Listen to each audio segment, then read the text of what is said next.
Bienvenida o bienvenido a esta exploración del Boletín Oficial del Perú. Hoy revisamos el del sábado 6 de septiembre de 2025. Ya sabemos que es una fuente, bueno, densa, ¿no? Mucho lenguaje legal. Pero si uno mira con atención, revela cosas fascinantes del día a día. Los negocios, la burocracia, hasta la vida personal. Nuestra idea hoy es meternos en estos textos formales y sacar lo más interesante, lo que nos cuenta algo más. Es como hacerle una radiografía a la actividad oficial de Perú en un día específico. A ver qué historias, qué patrones se pueden leer entre líneas. Empecemos a desglosar esto. ¿Qué tal si arrancamos con los ministerios? El de Energía y Minas, el MINEM, parece que estuvo bastante activo. Hay un edicto que, la verdad, llama la atención. Le da apenas 5 días hábiles a dos. Mineros o empresas, parece. Berrocal González, Irma Giovanna e Inversiones Mineras Señor de los Milagros SRL. Les dan ese plazo para responder sobre una posible exclusión del REINFO. El REINFO, sí. El Registro Integral de Formalización Minera. Exacto. Y la causal que mencionan es no estar desarrollando actividad minera. 5 días es nada. Poquísimos, sí. Y fíjate, el plazo tan corto y que sea por edicto, o sea, publicado así, sugiere que probablemente no los pudieron notificar directamente antes. Hay una urgencia ahí del ministerio. Y bueno, el REINFO es clave, ¿no? Es el registro central para formalizar la minería artesanal o informal. Que te saquen de ahí, pues tiene consecuencias serias para operar legalmente. Y ni hablar de lo ambiental, laboral. Claro, y no es el único edicto del MINEM. Hay otro como una lista larguísima. 58 nombres. Personas que retiran del REINFO porque, según los registros, han fallecido. Mencionan algunos: Rojas Navarro Gonzalo, Pirola Saboya Jorge Eduardo, Valencia Aracayo Teodoro. Es una depuración administrativa, digamos. Citan un informe específico, el número 695-2025 y un decreto supremo reciente. Bueno, es un procedimiento necesario. Hay que mantener los registros actualizados y veraces. Aunque verlo así, en una lista pública, pues sí puede resultar un poco... Directo, ¿no? Pero refleja cómo funciona esto. La información en las bases de datos del Estado tiene un ciclo.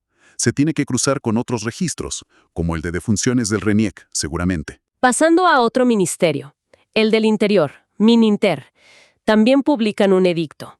Esta vez es para notificar a una funcionaria, Alison Jimena Jiménez Rodríguez. Es supervisora en la Central Única de Denuncias. La citan a una diligencia de informe oral, presencial, y para mañana mismo, 9 de septiembre. ¡Qué rápido! ¿Sí? Es parte de un procedimiento administrativo disciplinario y mencionan un informe que recomienda una sanción, amonestación escrita. Otra vez el edicto como último recurso, parece. Y es interesante cómo algo interno, un proceso disciplinario, se hace público así. La formalidad es total. Mencionan las leyes que supuestamente infringió. La Ley del Procedimiento Administrativo General, la 27444, y la Ley del Servicio Civil, la 30057. Citan el artículo 85, literal Q, que usualmente se refiere a incumplir deberes o normas. O sea, se ve que hay un marco legal estricto para los funcionarios. Y ahora el Ministerio de Transportes y Comunicaciones, el MTC, a través de Provías Nacional, varios avisos sobre afectación de terrenos para obras viales, carreteras.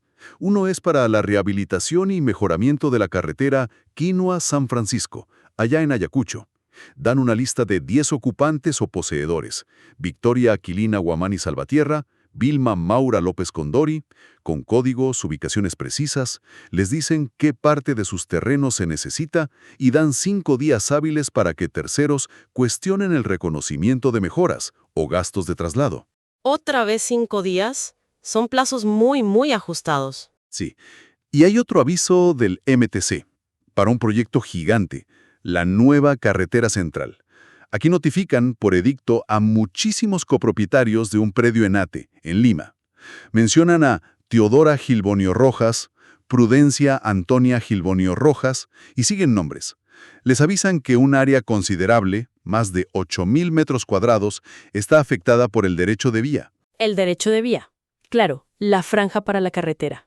A ellos les dan 10 días hábiles para presentar documentos si creen que hay perjuicios económicos, lucro cesante, daño emergente, y anuncian una anotación preventiva en la partida registral. ¿Qué implica eso exactamente? La anotación preventiva es como poner una señal de alerta en el registro de propiedad. Le dice a todo el mundo, digamos, a posibles compradores, bancos, que sobre ese terreno hay un proceso de afectación en marcha para una obra pública. Todo este proceso de liberar terrenos está regulado por una ley, el Decreto Legislativo 1192. Busca un equilibrio, ¿no?, entre la necesidad de la obra y los derechos de los afectados, que pueden negociar compensaciones o reclamar. Y la publicación en el boletín es un paso legal, indispensable. Vemos también, más rápido, avisos de Midagri, el de Desarrollo Agrario sobre formalización de propiedad rural en Amazonas, y de Minedu, Educación, saneando un terreno de un colegio en Jaén. Son cosas que siempre están pasando, ¿no? Súper importantes. Dan seguridad jurídica, facilitan que la gente invierta, que pida créditos, son la base de mucho. Ok, bueno, dejemos un poco la acción del gobierno y miremos el mundo de las empresas. Hay bastante movimiento ahí también. Destaca una operación que se llama escisión por segregación. Suena complejo. Es una empresa Agronegocio Santa Julia SAC que transfiere un bloque de su patrimonio, activos y pasivos, a otra, Multiservicios Peruanos del Norte SAC. Y fíjate las cifras del capital social. Son muy llamativas. A ver. Agronegocios reduce su capital de casi 1,5 millones de soles a solo 50,000 soles. Y Multiservicios, que tenía 1,000 soles de capital, salta a tener más de 1,400,000. ¡Wow! Un cambio tremendo. Dice que la vigencia fue el 2 de agosto. ¿Qué puede significar eso? Pues una movida así de capital en una especiación sugiere que están separando una parte bien importante del negocio. Agronegocios quizás se queda con algo muy específico o de menor valor, y el grueso de la operación, con sus activos y deudas, pasa a Multiservicios. Las razones pueden ser varias, ¿eh? Optimizar impuestos, separar líneas de negocio con distinto riesgo, quizás preparar esa parte para venderla, o atraer inversionistas solo para esa parte segregada. La contabilidad simplemente refleja esa transferencia de patrimonio. Entendido. También hay fusiones. Las clásicas fusiones por absorción. GIJ Soluciones SAC absorbe a otras dos, Inversiones JJJ SAC y Hikari Trading SAC. Estas dos desaparecen. Y por otro lado, Inversiones Vivancos SRL, que es una sociedad de responsabilidad limitada, absorbe a Nácada Inversiones SAC.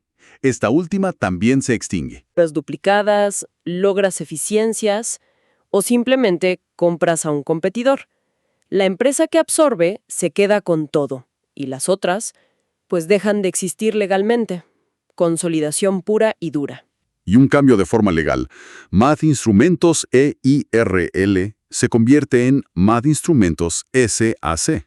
Ah, de empresa individual de responsabilidad limitada a sociedad anónima cerrada. Eso normalmente pasa cuando el negocio crece.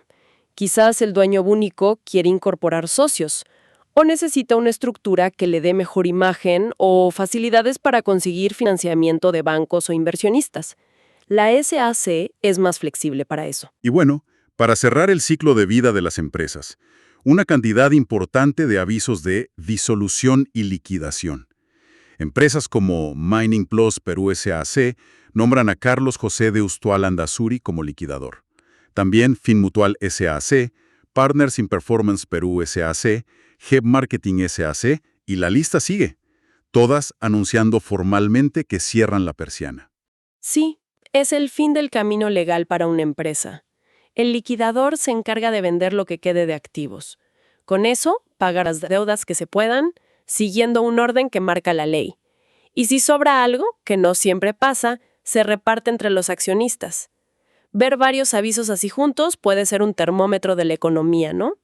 Empresas que cumplieron su ciclo, negocios que no funcionaron o decisiones estratégicas de salir de un mercado.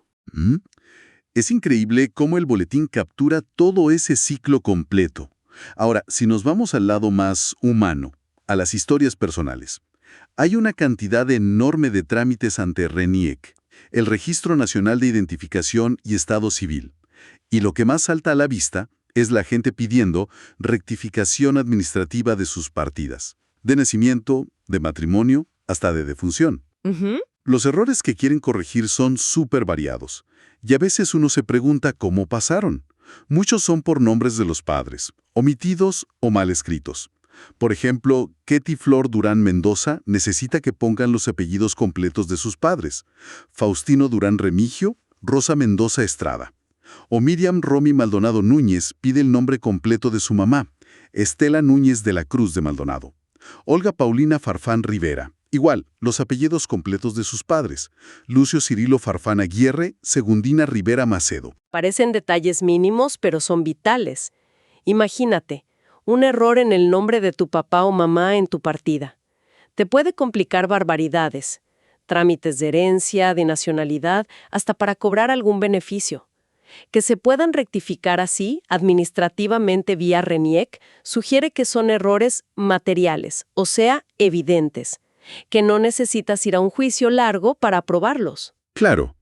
Y también hay errores en los nombres de las propias personas. Hay un caso curioso. Luis Inocente Mendoza López pide cambiar Inocente con I por Inocente con Y. Ah, mira tú. Otro, Carlos Luis Sacieta Levano, quiere quitarse Carlos y ser solo Luis II Sacieta Lévano, y de paso corregir el nombre del papá. Incluso en partidas de defunción, piden corregir el nombre de María Chávez Sotelo a María Rolenda Chávez Sotelo. Esto dice mucho de cómo se hacían los registros antes, ¿no? Errores al escribir, caligrafía difícil de leer, quizás poca verificación, problemas que hoy, con todo digital, deberían ser menos comunes, pero que afectan a muchísima gente con documentos antiguos. Y claro, corregirlo es fundamental para tener tu identidad legal bien definida. Pero aquí viene lo que de verdad me sorprendió. Hay gente pidiendo a RENIEC rectificar su estado civil. Piden cambiar de casado a soltero y alegan que nunca se casaron por civil. ¿En serio? Sí. Leemos los casos de Arroyo Rivera Seferino Humberto, Adolfo Romeo Martínez Echevarría, Nancy Olga Vega Hilario, Diez Silva José Antonio, María Elena Olano Ramos. Imagínate el susto, descubrir que para el Estado estás casado sin haber pasado por el registro civil. ¿Cómo puede pasar eso? Es impactante, la verdad. Las causas pueden ser varias, ¿eh? Un error garrafal de tipeo al pasar datos de libros viejos al sistema. Una confusión por homonimia, alguien con nombre muy parecido sí se casó y ¡zas!, te lo cargaron a ti. O problemas en esas migraciones de datos antiguos a los sistemas digitales. A veces se corrompe la información. Corregir esto es absolutamente crucial. El estado civil afecta todo. Si puedes heredar o no de cierta forma, cómo se reparten los bienes con una futura pareja si la tienes, si te puedes volver a casar. El trámite en RENIEC busca justamente eso, verificar que efectivamente no existe ningún acta de matrimonio válida registrada a nombre de esa persona. Increíble. Bueno, además de estas rectificaciones, el boletín trae otros actos de la vida civil. Vemos convocatorias a juntas de accionistas de empresas. Movilización Integral Sostenible S.A., por ejemplo, para aclarar acuerdos de reducción de capital. O Distribuidora Jaro S.A.A.C. para revocar un poder. Cosas internas de las empresas. Claro, decisiones de la gestión que necesitan ser formales y a veces públicas, especialmente si afectan a terceros o la estructura de la compañía. Luego, los edictos matrimoniales. Los anuncios públicos antes de la boda civil. Vemos los detalles, nombres, edades, ocupaciones, domicilios, como Giancarlo Crispin Silva y Maribel Stephanie Clemente Claudio en el Agustino, que se van a casar. Una formalidad necesaria antes del matrimonio. Permite que si alguien sabe de un impedimento legal, lo pueda manifestar. Y un trámite que aparece muchísimo. Las solicitudes de sucesión intestada. Cantidades, como la de William Alex Romero Barrera, pidiendo ser declarado heredero de su padre, Fidel Romero Medrano, que murió sin testamento. Es el procedimiento estándar, ¿no? Para determinar legalmente quiénes heredan cuando no hay testamento. Esencial para poder disponer de los bienes del fallecido. También encontramos reconocimientos de unión de hecho. Parejas que convivieron mucho tiempo y buscan que esa unión tenga efectos legales parecidos al matrimonio, como José Manuel Cabrera Sánchez e Isabel Raimela Damaso Meléndez. Y algo que refleja cambios legales más recientes, la designación de apoyos y salvaguardias. Por ejemplo, Milagros Pilar Espinosa Guapaya pide ser designada apoyo para tomar decisiones por su madre, Berta Luisa Guapaya Zamudio, que ya no puede manifestar su voluntad. Exacto. Esas son figuras legales nuevas, relativamente, buscan proteger los derechos de personas vulnerables, adultos mayores, personas con discapacidad. Permiten que ejerzan su capacidad jurídica con ayuda o, en algunos casos, con representación, pero siempre respetando su voluntad y preferencias hasta donde sea posible. Y por último, en esta parte más personal, la constitución de patrimonio familiar. Familias, como la de Erwin Wagner y Patricia Calmet, que buscan proteger su casa u otros bienes. Los declaran inembargables ante futuras deudas, bajo ciertas reglas. Todos estos avisos, fíjate, desde casarse hasta heredar, proteger a un familiar o la casa, nos muestran cómo la ley está presente en momentos clave de la vida personal y familiar, buscando dar formalidad, seguridad, certeza. Muy bien. Y ya para ir cerrando esta exploración del boletín, volvamos un momento a la economía, específicamente a la actividad extractiva. Hay una cantidad bastante notable de petitorios de concesión minera, o sea, solicitudes nuevas para explorar y, si todo va bien, explotar. Ajá. Y las vemos por todo el país, ¿eh? Beta Urbina en Ayacucho la pide Edelice Estalla Urbina, una persona natural. Águila de Tacana 4 en Huancavelica, de una empresa. Oro Negro Compañía Minera SAC. Graciela y Germán en San Martín, de Germán Néstor Ortiz Espinosa. Carmelita 2024 en Puno, de Leiner Bustamante Más. Y una de una empresa grande conocida, MG02 en Lima, de Compañía de Minas Buenaventura SAA. Los tamaños varían, 100, 200, 400, 500 hectáreas. Pero, y esto es súper importante recalcarlo, no te da derecho sobre el terreno de arriba, la superficie. Y además, la nota legal que ponen en estos avisos es clave. Dice clarito, tener el título de concesión no autoriza a empezar actividades. Antes de permitir explorar o explotar, se tiene que hacer la consulta previa a los pueblos indígenas si viven en la zona, como manda la Ley 29785. Refleja toda la complejidad, ¿no? Legal, social, ambiental, que rodea la minería hoy en día. Totalmente. Y como la otra cara de la moneda de esos inicios de proyectos, encontramos el final de otro ciclo económico, un gran remate judicial. Se subasta el Fundo Don Jorge. Son varias parcelas agrícolas en Guarmey, en Ancash. Pertenecían a Agrícola La Venta SAE en liquidación. Las cifras son, bueno, enormes. ¿De cuánto estamos hablando? A ver. La tasación total del fondo es 6.1 millones de dólares. Y el precio base para empezar la subasta, en la primera convocatoria, es un poco más de 3 millones de dólares. La fecha, 30 de octubre. Y el aviso detalla las hipotecas que tiene encima el fondo, principalmente de bancos.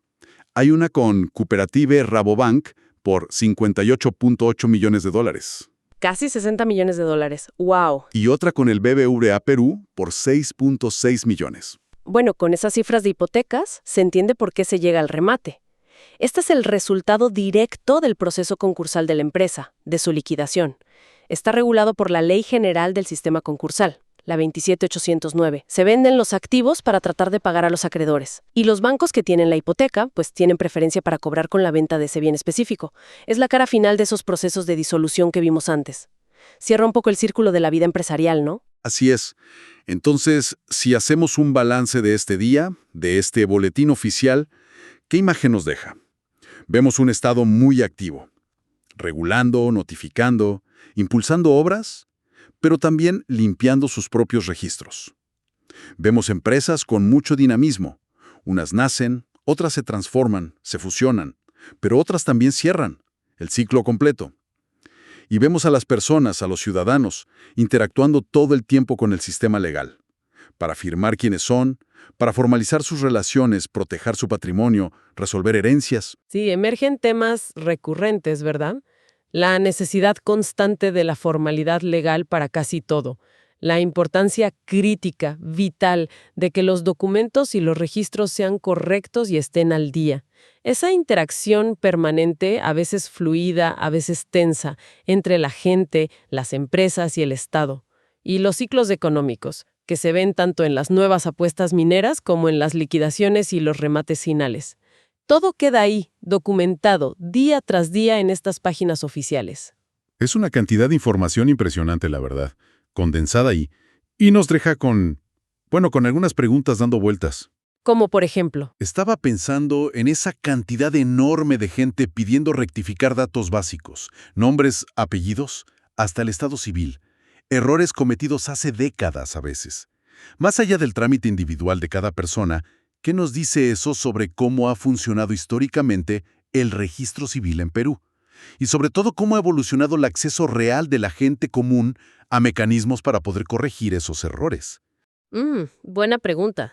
¿Cuántos otros casos similares se irán por ahí, sin que nadie los detecte, afectando silenciosamente la vida de las personas?